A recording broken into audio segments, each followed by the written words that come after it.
That's a tilt front end. That's how we get air into the radiator. I love that. That's great.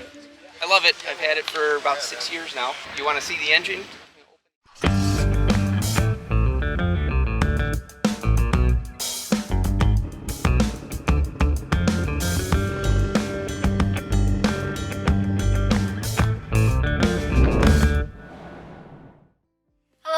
Welcome back to drybonesgarage. This episode is going to be a little different. This time we went to a car show at the Gilmore Car Museum and we had fun there and we got to film some different cars, and eventually we met up with my dad's friend and interviewed him about his 1967 Rambler, which is a car you don't really see all that often. So I hope you enjoy, and I will see you at the end of the episode.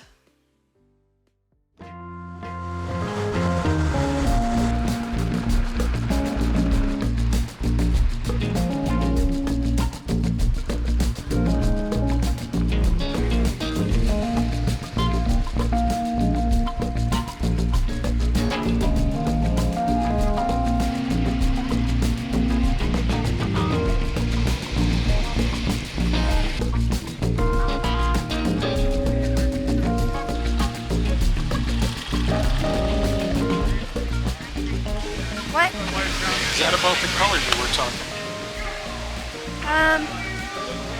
A little lighter.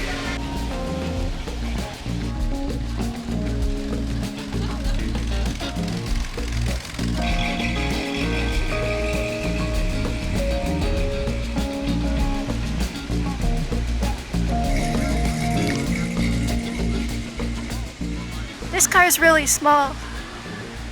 I like it. This was my first car that I drove on the street anyways. Not this. Mine was rust up to about here. And it was red on red. This was your first car? 63 Impala was the first car I drove on the road. Loved that thing. It's garbage, but I loved it. Didn't look this nice. But if you look, upholstery pattern looks pretty similar, doesn't it? To what? To your Corvair. A little Remember bit. I said it kind of reminded me of my Impala? Yeah. This thing reminds me of my Impala. I meant it. This is an Impala? Yeah, this is a 62 though. That's a 3. Oh cool, they park next to each other. You used to laugh at what? A little brick that just stopped next to the, I don't even know what the heck that is. If that's a Galaxy or a Fairview.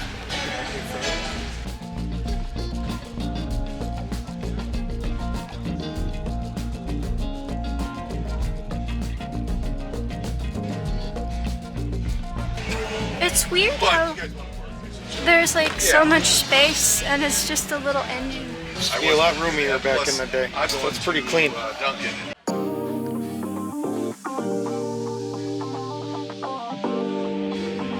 Yeah, they went a lot fancier with the front end.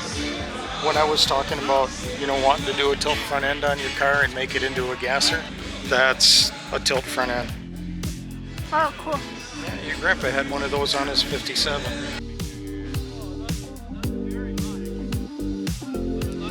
The first Cutlass, or actually F85, was built on the same chassis the Corvair's built on. And then from 64 to 67, I saw a 64.5 come in here. That would have been like the next generation. Then those. Oh, really? And then there's another big 8-body, and then yours. So two generations.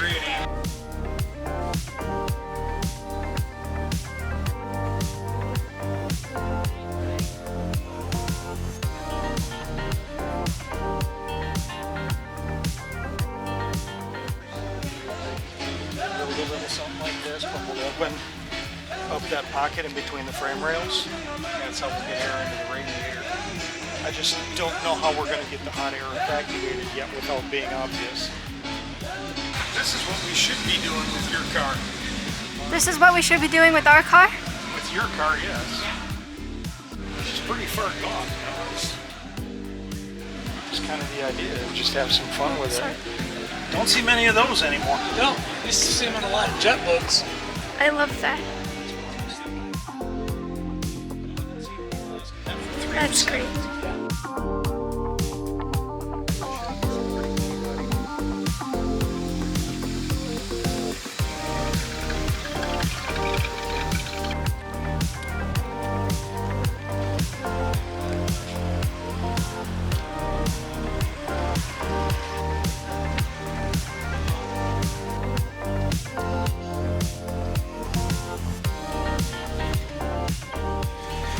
That is really close to the color I want to paint the 83. It's a little black into that, so you only really see the maroon when the sun's hitting it.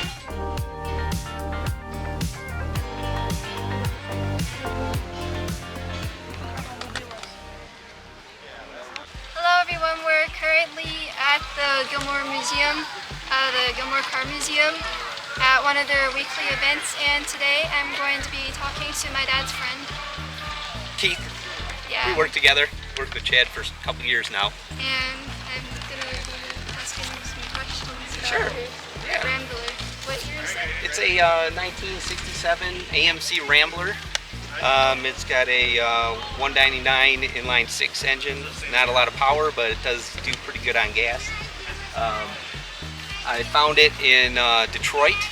I kind of liked it because I had friends in high school, twins, Frank and Joe, had the exact same car, same paint, everything, except theirs had a 290 4-barrel V8 with a 4-speed. And I just remember cruising around in it when I was in high school. We always thought it was super cool. And then seeing this one for sale is like almost the same thing. And it's kind of a whim. I bought it, but I love it. I've had it for about 6 years now. Have you done anything like?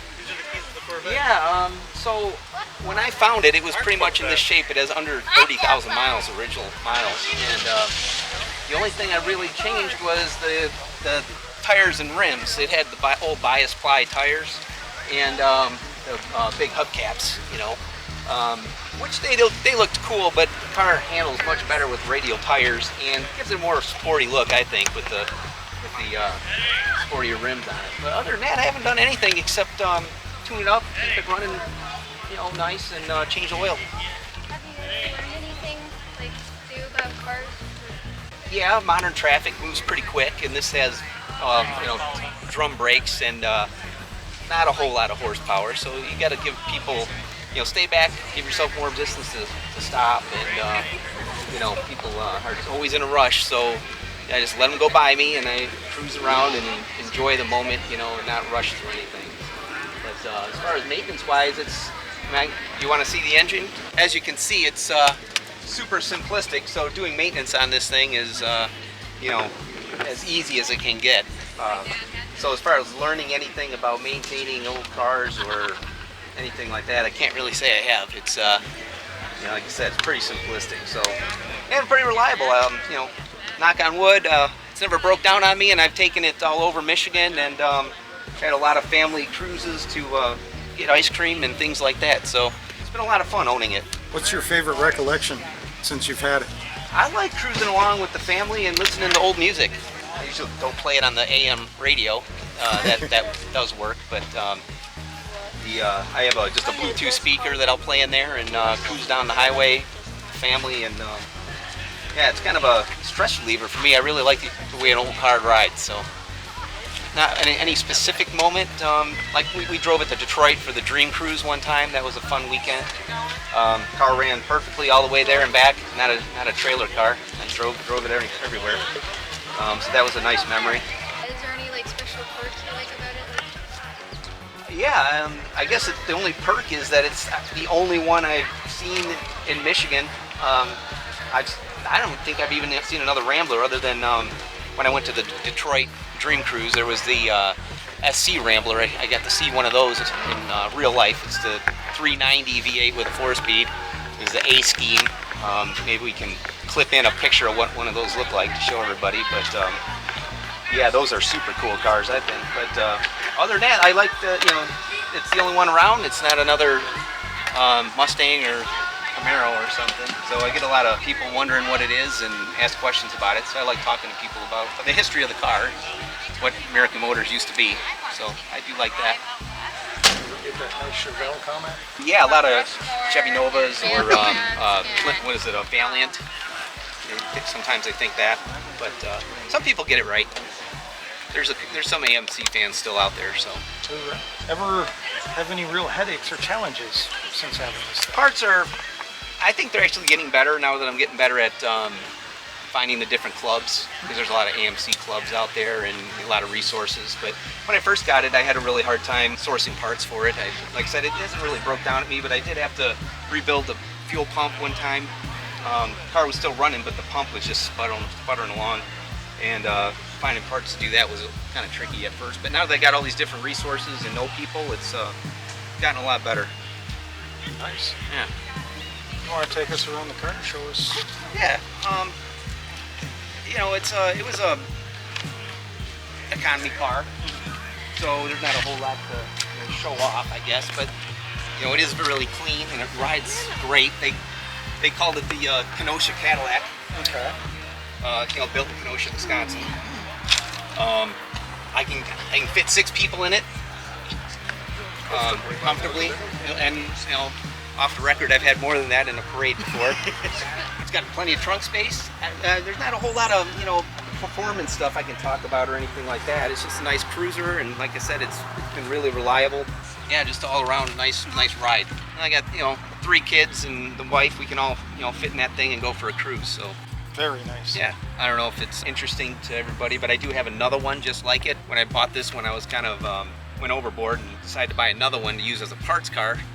But then after looking at the one that I bought to use as a parts car, I'm like, I don't really want to strip it apart. I might want to restore it, because that one was the original V8 4-speed car with the VIN indicates it's a 290 4-barrel car. And you know, those are kind of rare. So I kind of toyed around with maybe putting the V8 and the 4-speed in this car, but I can't seem to do it because the car's all original. So I don't know, maybe I'll fix up the old one, or maybe I'll sell it to my buddy Chad here at some point.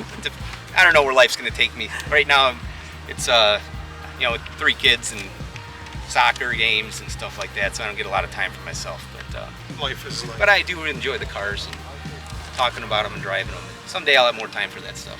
Any other questions, kid? Anything else you'd like to share? Shout out to Gilmore. These Wednesday cruise nights are just awesome. You know, the band, the food, they got a beer tent and everything. I don't work for Gilmore, by the way. I just really enjoy the nights coming out here with everybody. It does take a load off. Good stress spending a reliever. couple hours here. Yep. Talk to other car enthusiasts and see all the neat cars that show up every week. So lucky to live here in this area for that. I thank you very much Yeah. for your time. Yeah. sir. Yeah. Appreciate it. Yep.